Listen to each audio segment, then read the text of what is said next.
Hi there, thank you for joining us. We will begin shortly.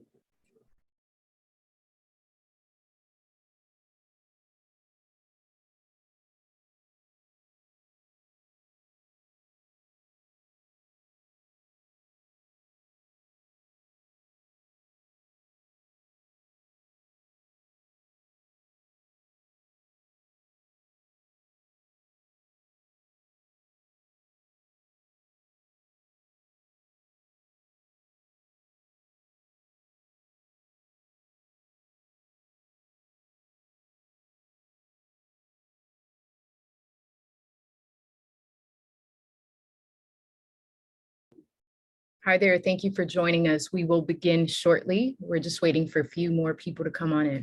Thank you.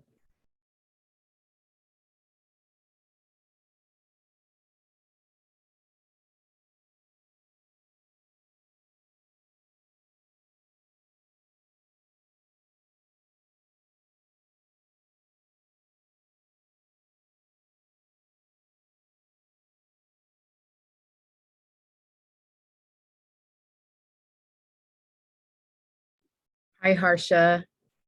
Thank you so much for joining us. We will begin in 1 minute. We're just waiting as folks come on in. Okay. Thank you. Thank you for having me.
Hello. Mic check. All good? Great. Hello, welcome, and thank you all for coming together in this virtual space. My name is Lulu Matute. I'm an organizing coordinator with School of the Americas Watch. Today's author talk is the culmination of our Dismantling Borders book club. Since February, we have been discussing border and rule, global migration, capitalism, and the rise of racist nationalism by author Harsha Walia. My co-host is fellow book club member and my study brother, Antonio Bomer-Tapia. He's a descendant of Holocaust survivors and Purepecha land protectors in Mexico. He is part of an anti-capitalist political education group called Economics for Everyone. We're joining in from our respective homes throughout the hemisphere and acknowledge the memory of Native communities and the ongoing struggles for Indigenous sovereignty throughout these lands. In the energy of memory and resistance, I invite us all gathered here today to take a collective breath in and exhale. Thank you. Today, we have the honor and privilege of hearing from writer, campaigner, immigrant rights organizer, and all-around powerhouse, Harsha Walia. We appreciate you taking the time out of your busy schedule to be with us today. Thank you, Harsha. Today's questions were compiled from discussions within the book club, and we invite our audience to drop reactions and comments in the chat. All right, Antonio, you want to kick us off with the first question? Hi, Harsha. Hi, Harsha. I'm a longtime fan. I remember I caught your Haymarket lecture when it first came out, and I've been following you on Twitter ever since. So here we go. So recently you said on Twitter that, quote, the frontiers of border militarization today are not the US-Mexico border wall or Mediterranean. It's increasingly countries in the so-called global South through migration agreements, border outsourcing that both globalizes the violence of border control and maintains a colonial presence. So can you just elaborate, how does outsourcing border control and violence serve the state's goal of discursive control, which you talk about in Border and Rule? And furthermore, how do anti-Indigenous tropes play a role in this discursive control that we're discussing? Thank you so much. Let me just start by also echoing my thanks to all of you for sharing your time with me today. And just, I'm such a fan of SOAWatch. A lot of my campaign trainings, I use materials that go back decades of SOAWatch's great work. So just thank you. It feels like coming full circle. And I want to just let you all know that I'm on the unceded and unsurrendered territories of the Musqueam, Tsleil-Waututh, and Squamish nations. And part of what motivates me in thinking through borders so expansively is a lot of times Indigenous struggles and migrant justice struggles are seen as oppositional and sometimes even contradictory to each other, right? But if we really understand the functioning of the border, we see that it also impacts Indigenous communities and Indigenous nations, often quite literally, by cutting nations apart, both locally where we're located and also, of course, globally. The entire project of imposing borders is a project of colonialism and settler colonialism and imperialism and more. And so in terms of that question, I want to say I love all of the questions. They had me thinking. So thank you to everyone who really is thinking through this book and doing it collectively. Collective study through struggle is so important. And in terms of the outsourcing of borders, it's really, in my view, the primary method of how bordering is happening today, right? A lot of times we think about the border as just this map on the line, but really the ways that the border functions is increasingly outsourced and really, maintains, but when I say maintains a colonial present in thinking about imperialism. So imperialism is not only the ways in which we may think of it in terms of boots on the ground, drone warfare, economic warfare, free trade agreements, et cetera, but increasingly migration management is how borders are being outsourced. So the most kind of salient example in the past few decades in the US context is, of course, the Remain in Mexico protocols, right? And so right now with President Biden, he received a lot of praise, if you will, from some quarters for saying he would no longer build the wall, right? Saying that he was no longer going to put money into Trump's wall. But what he has done, following on a long bipartisan legacy, is actually outsourcing border controls increasingly to countries like Mexico. Right. So Biden is, for example, putting more and more money into Mexican border enforcement.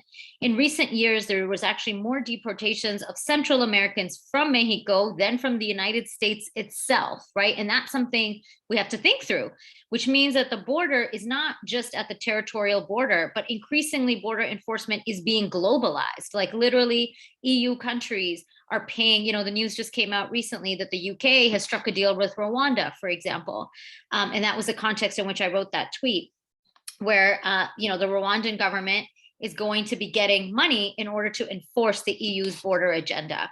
And that's happening in Mexico as well. And, Department of Homeland Security officials a few years ago said, and I'm paraphrasing, but the exact quote's in the book somewhere, that the US southern border is no longer the US-Mexico southern border. It's the Mexican southern border, right? That is what the US now considers its southern border.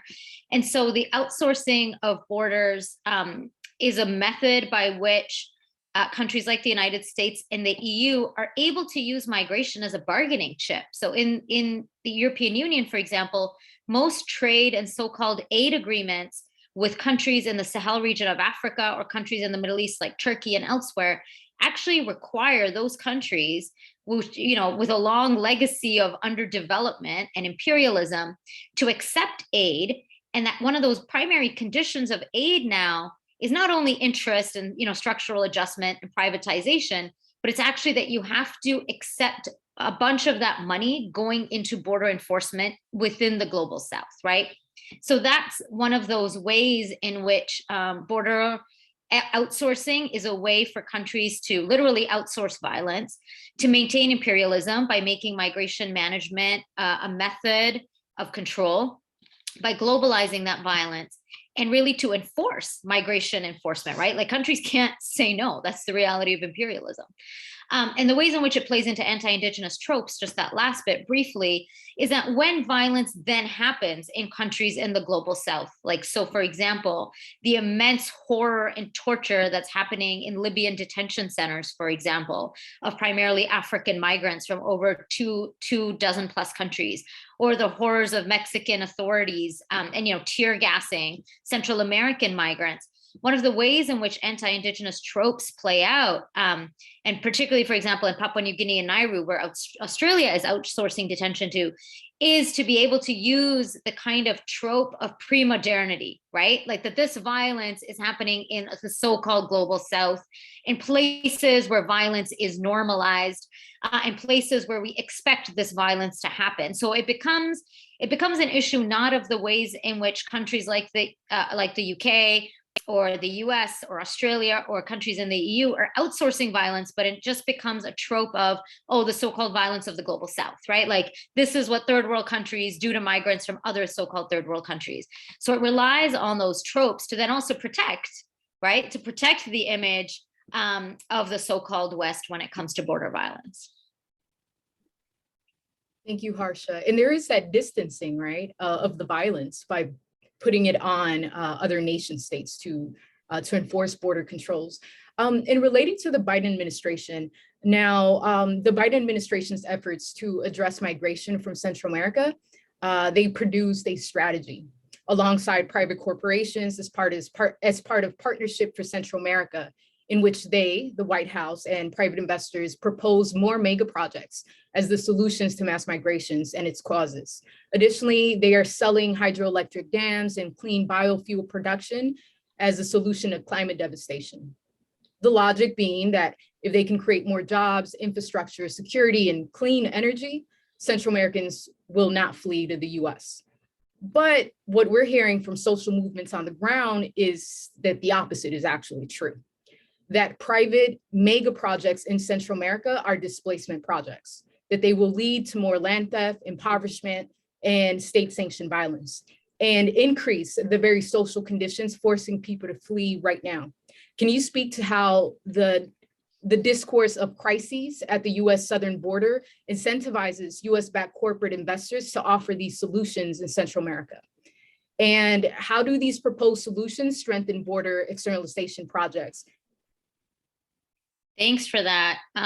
One thing that I think is that history is instructive, right? So a lot of the things that Biden is proposing when it comes to the partnerships with Central American countries is it really mirrors the discourse in the 90s of NAFTA.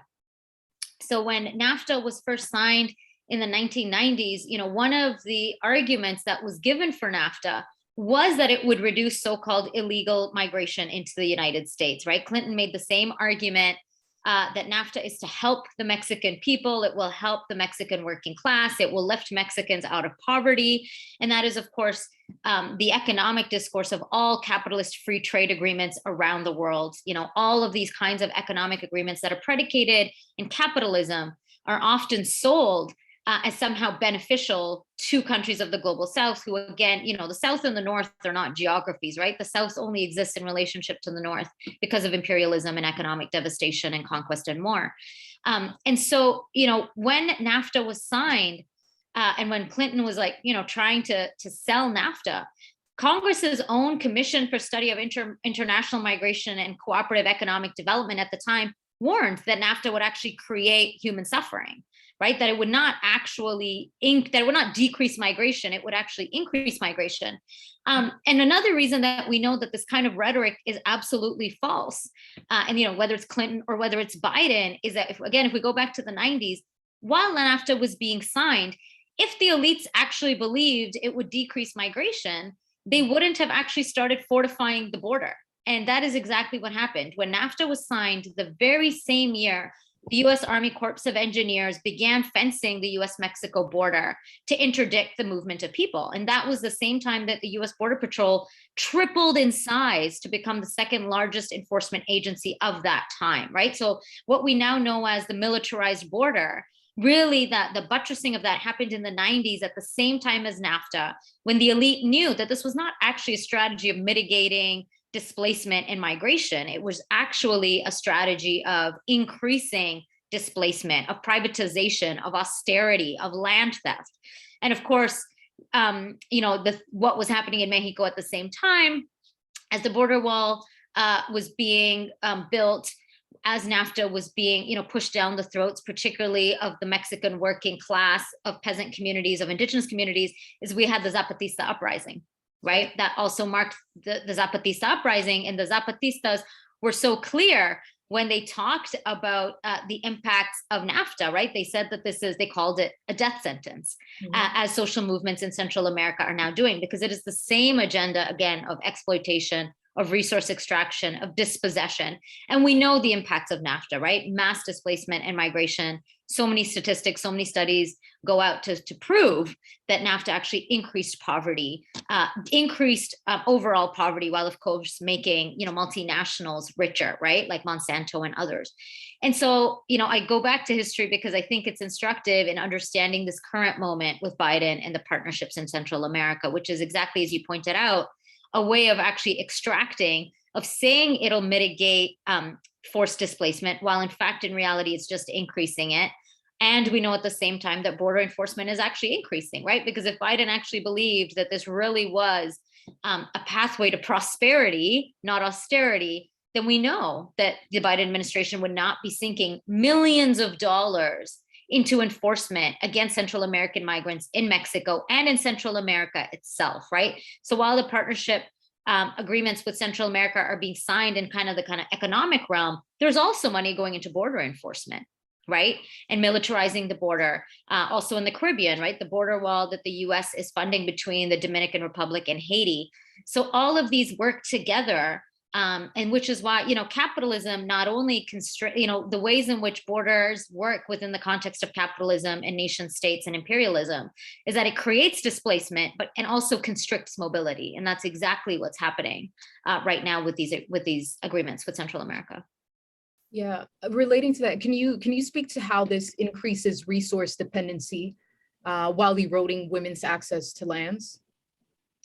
Yeah, I'll start with the last piece. A lot of, without generalizing or homogenizing, but one of the ways in which capitalism historically and contemporarily has really been entangled with patriarchy and heteropatriarchy is it's the enclosure of the commons, right? Where increasingly land is privatized and land is no longer held in common, which is to say land is privately owned.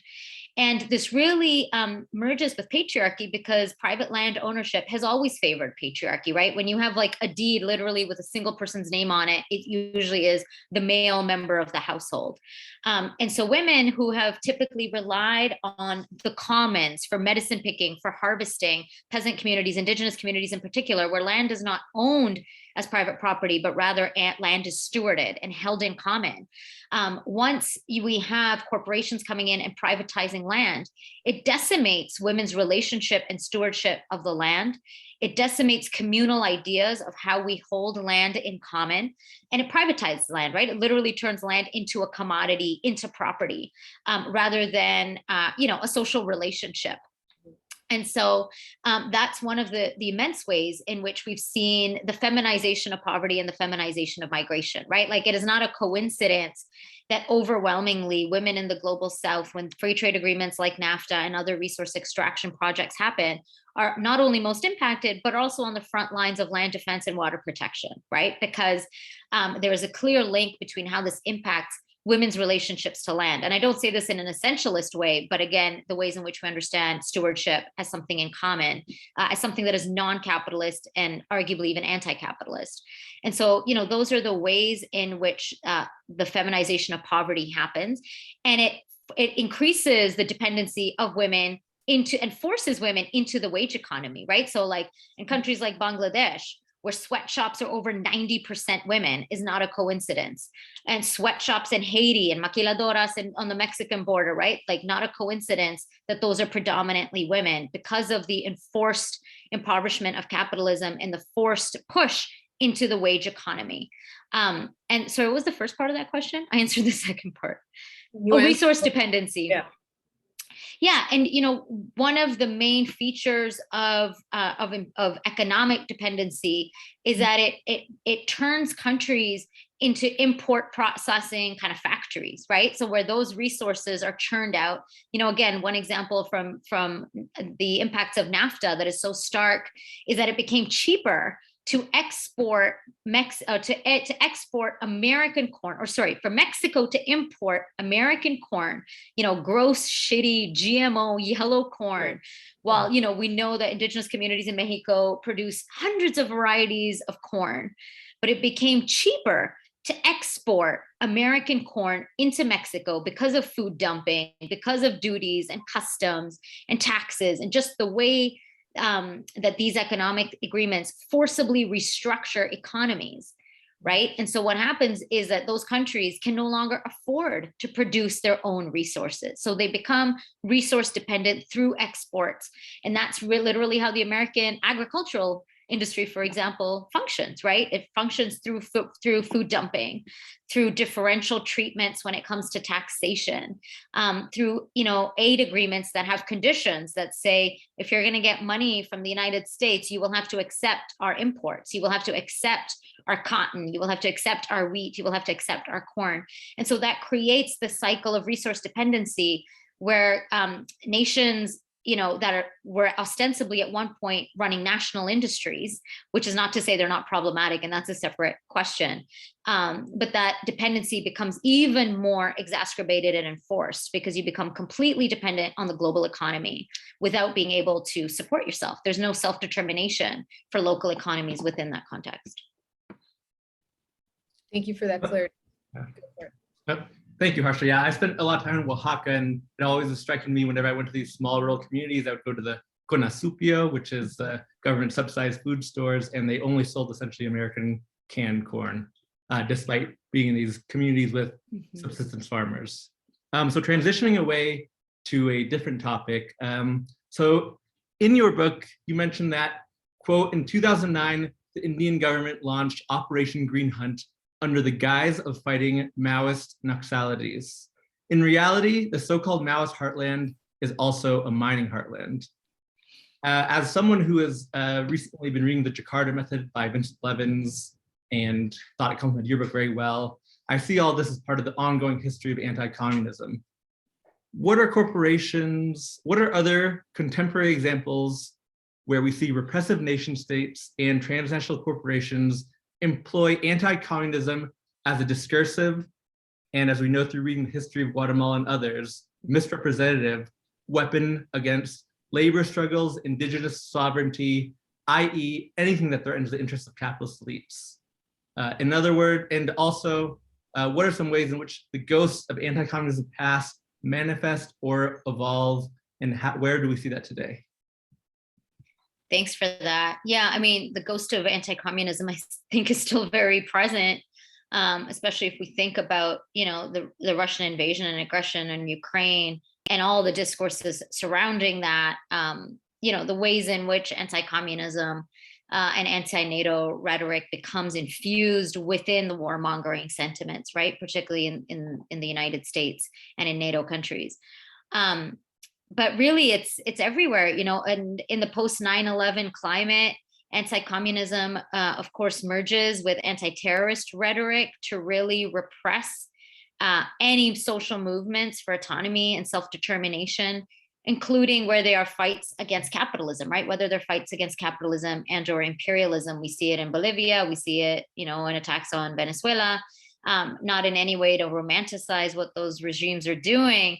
But we have to understand that, the attacks on those countries' sovereignty is hugely informed by anti-communist rhetoric, which, as you pointed out, has a long legacy, particularly in South and Central America, right? Where communism, or rather the specter of anti-communism, was used so viciously and so violently throughout the 80s and 90s, and is continued in coups, right? Like the recent ousting and assassination in Haiti. There's, again, the legacy of Aristide, and the repression of pro-poor people's parties like Aristide's parties, how that has continued. And that was also recent. And the consistent interference and meddling in Honduras, for example, has, also raises the specter of anti-communism when the US gets involved. And so, both the rhetoric of anti-communism and the rhetoric of anti-terrorism, which was also used against so-called Naxalites in India, have really merged to really crack down on repression and dissent.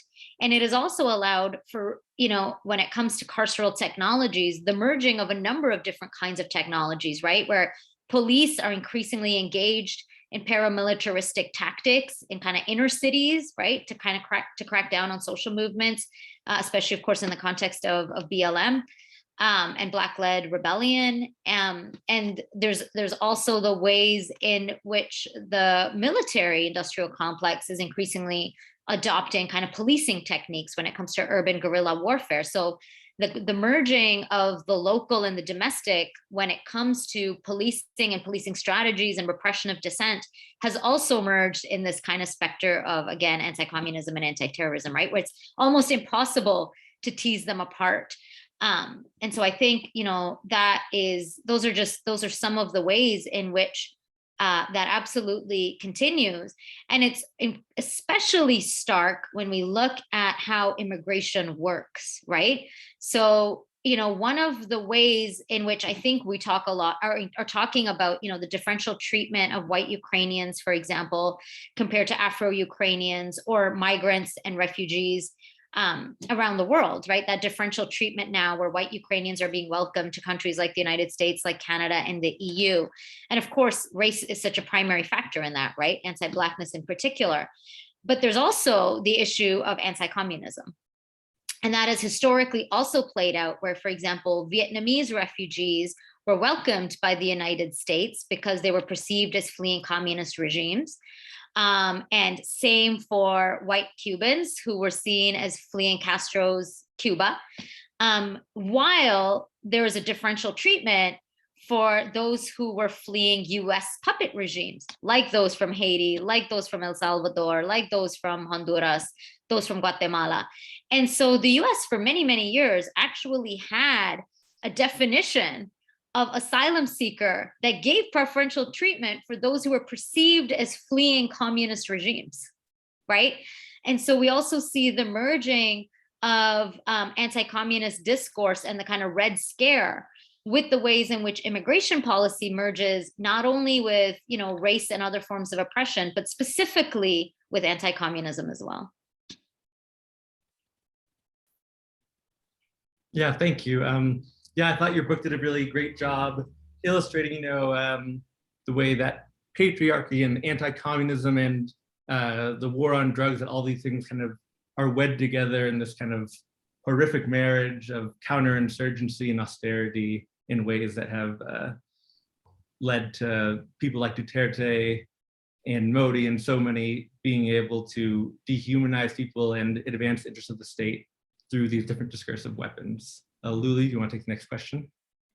Yeah, relating to a bit of what you shared just now, the implications in historical context to why some folks are deemed as legitimate asylum seekers or refugees, whereas other folks are deemed just economic migrants, right?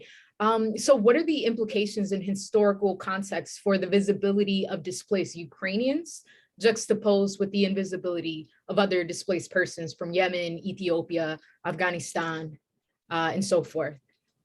Is this another extension of the economy of suffering through empathetic identification that you speak of in chapter 6, noting the complete disregard for the traumatic impact on Black and racialized people? How does this maintain and justify vicious anti-Black migration controls and border deaths?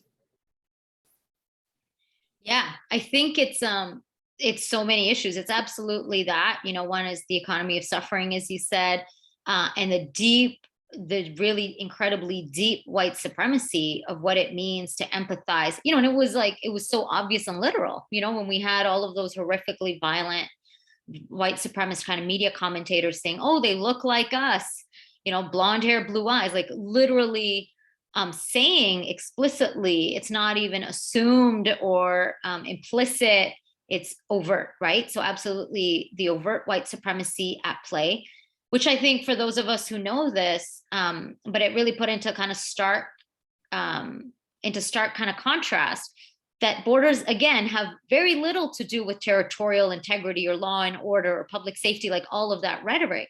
It has everything to do with racial capitalism and white supremacy, right? Like suddenly the border is porous for people. Suddenly all of the myths and things that we know are myths, but all the arguments about, oh, they're going to steal our jobs, we don't have resources, what about them being illegal? Like all of that bullshit, which is bullshit. I'm not saying it's true, but we see it fall apart, right? Because we know that it doesn't matter.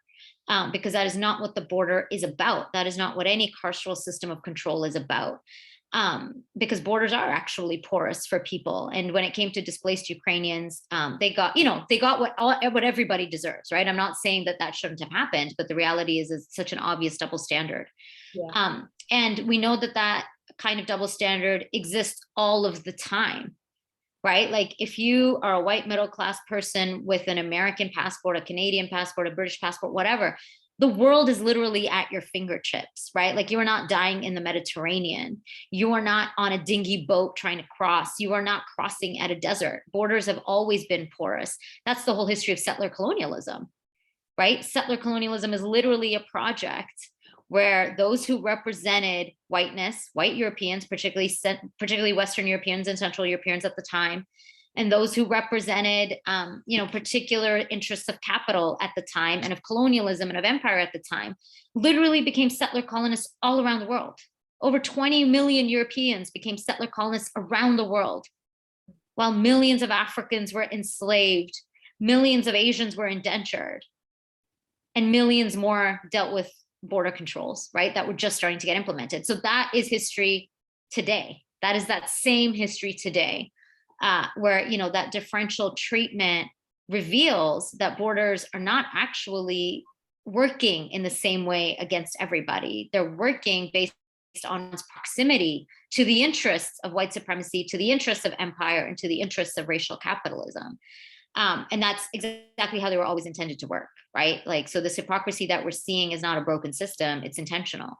And that's really what is being kind of put on full display. And, the week that Russia invaded Ukraine, and when news started coming out about the border and, the ways in which Afro-Ukrainians and Africans and South Asians in Ukraine were being denied onto trains and onto buses, at the Belarus border at the time, that earlier that week, a Yemeni migrant died from hypothermia, right? Like, so the deaths, these killings, the border killings that the EU is so notorious for, that is so tragic and preventable. The EU's border is the world's deadliest border. It's the world's deadliest border.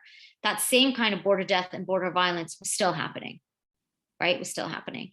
And so I think, that the border is doing precisely what it was intended to do.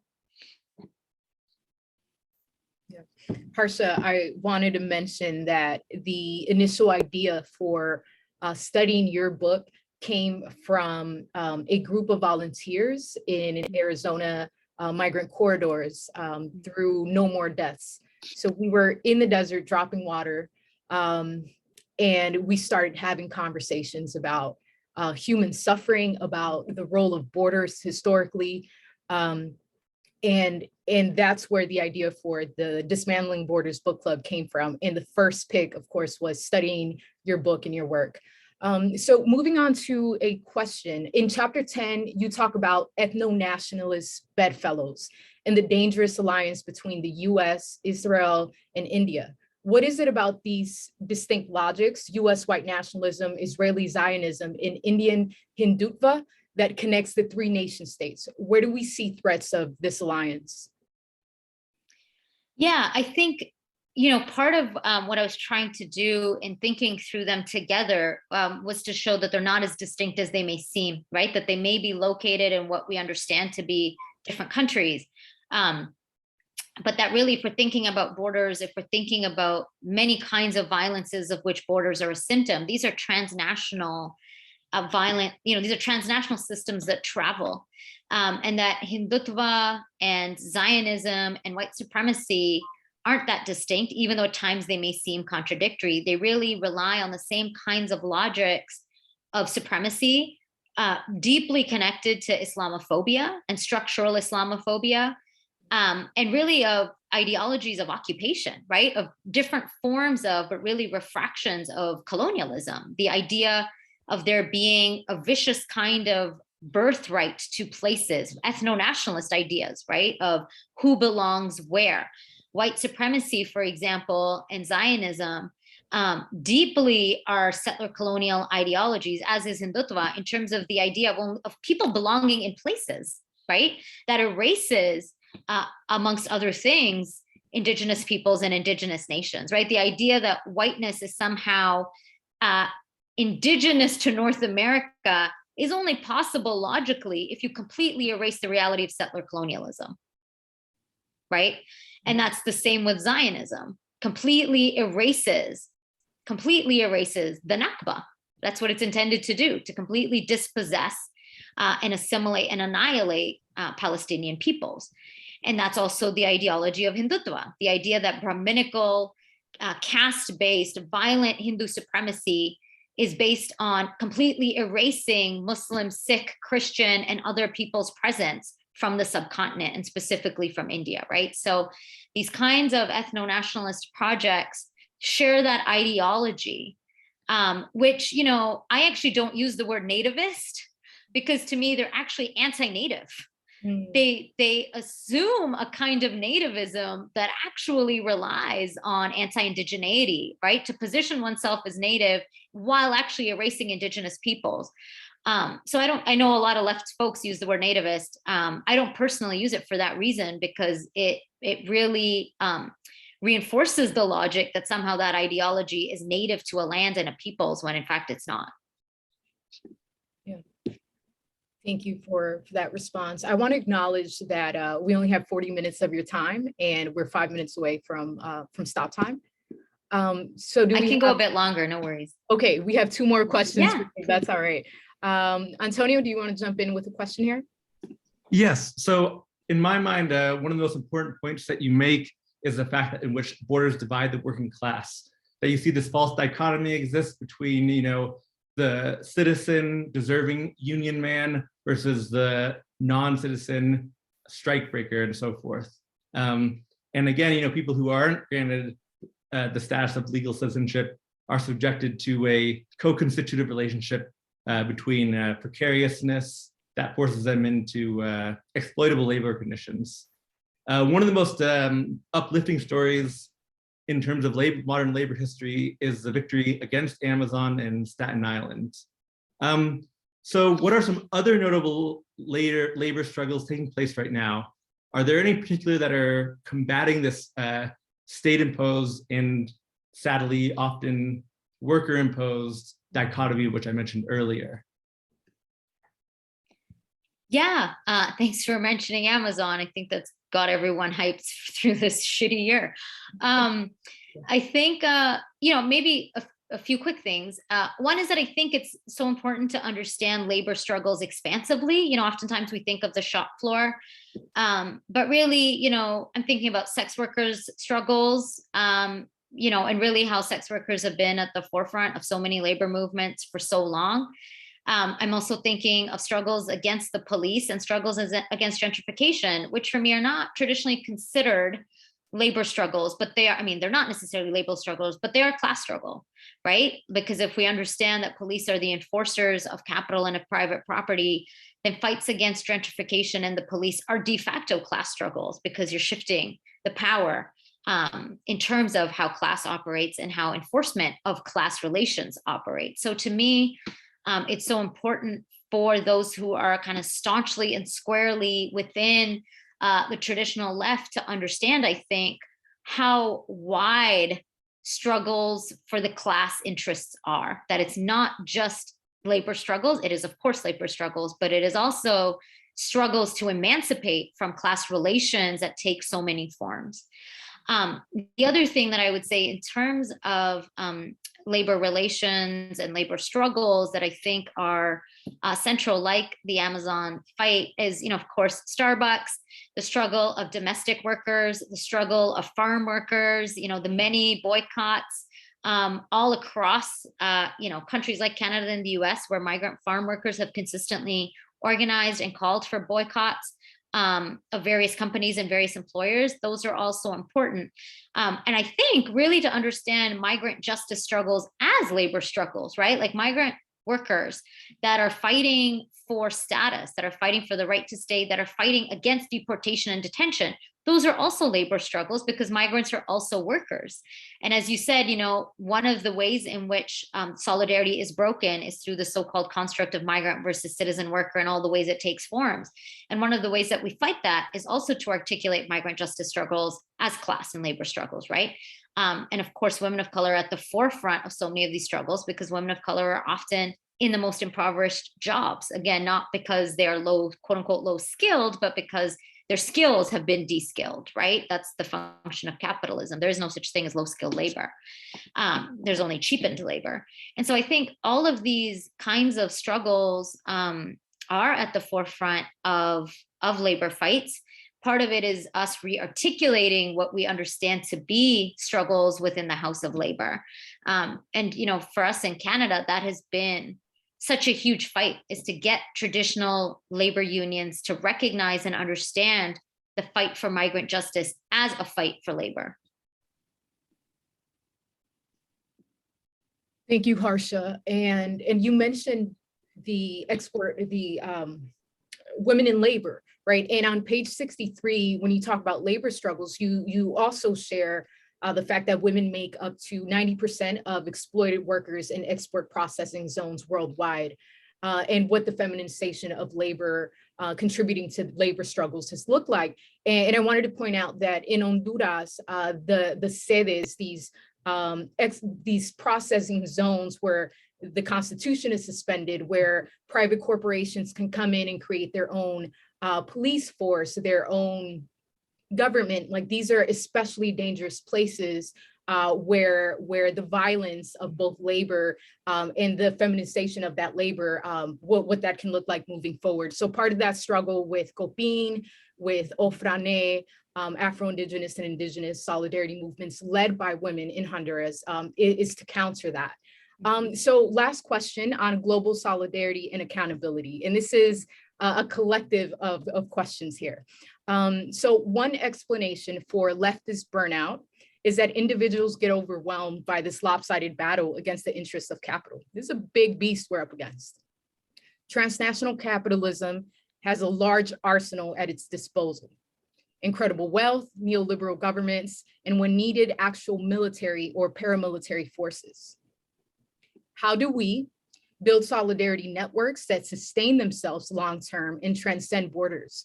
What are some tangible steps we must take to support refugees and build a world to weaken the conditions that create refugees in the first place? How do we move from this current status quo to one where those responsible for dispossession and displacement must face accountability? I mean, I'm a staunch believer in revolution and liberation. There is no shortcut to that.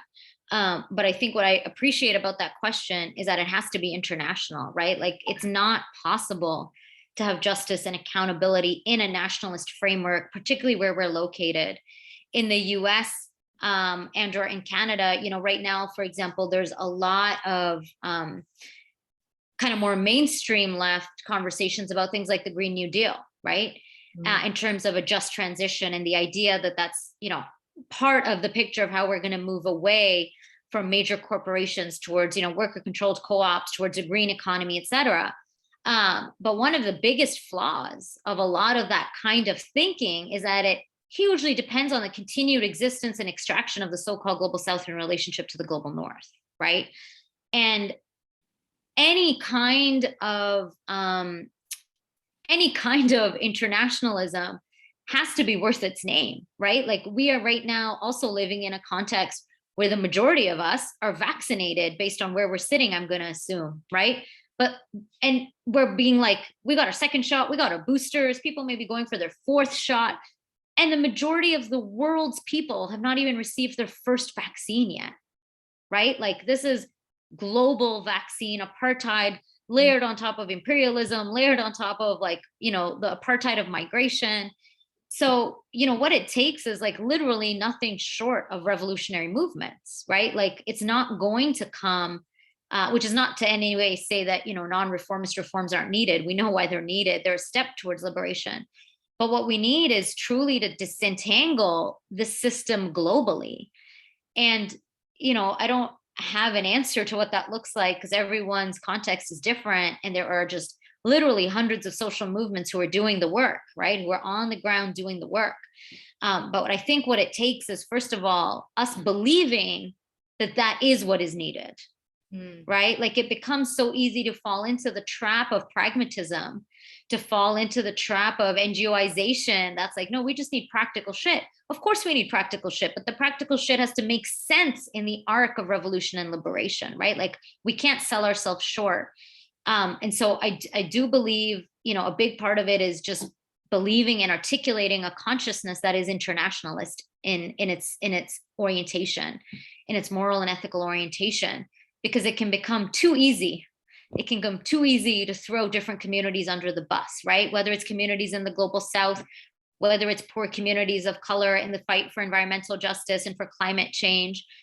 You know, it's too easy to throw incarcerated people in the bus and say, let's just, you know, free some of them, not free all of them. It's too easy to throw people under the bus in migrant justice struggles to say we'll only fight for some, you know, those who are, you know, proximate to quote unquote model minority status. So I think a huge part of this fight is internalizing and echoing and amplifying and doing the consciousness raising that you all are, that this fight is global and this fight includes every single person, you know, and that's the only way we'll get to where we want to be. And believing, fundamentally believing that even if it doesn't happen in our lifetime, that the only way that we will win is through struggle. If we don't struggle, we won't win. We don't know if we'll win through struggle, but the only way we'll win is through struggle. Yeah, I'm very appreciative of your book. I mean, I think that's actually one of the main functions it does is that allows us to, you know, Mike Davis has this quote that it's time to stop asking what is possible. It's time to start demanding what is necessary. And we see right now that there's these intersections that we cannot ignore between migrant justice, between reproductive justice, between labor justice, that there's so many different aspects of racial capitalism, which we need to dismantle, and that we can't keep going forward with these bipartisan liberal solutions. You know, it's a proven failed strategy over and over, which you make that case pretty eloquently in your book. So I want to thank you for acting out the very thing that you're positing right now. Lulu, do you have some final words? I'm going to echo that. The only way we'll win is through struggle. Internationalist solidarity struggle, real struggle that doesn't alienate communities. It doesn't pin us against each other. It's about coming together and struggling together to make it happen. Harsha, I want to thank you for all your work, your labor of love, for giving us solid information, research, a vision, and that call to keep going, to keep organizing, and to keep struggling. So thank you for all that you are and all that you do. Thank you. We appreciate you taking time to be in conversation with us today. So thank you again, and we will be in touch. Thank you. So much respect and gratitude to you all. Have a good day. Love.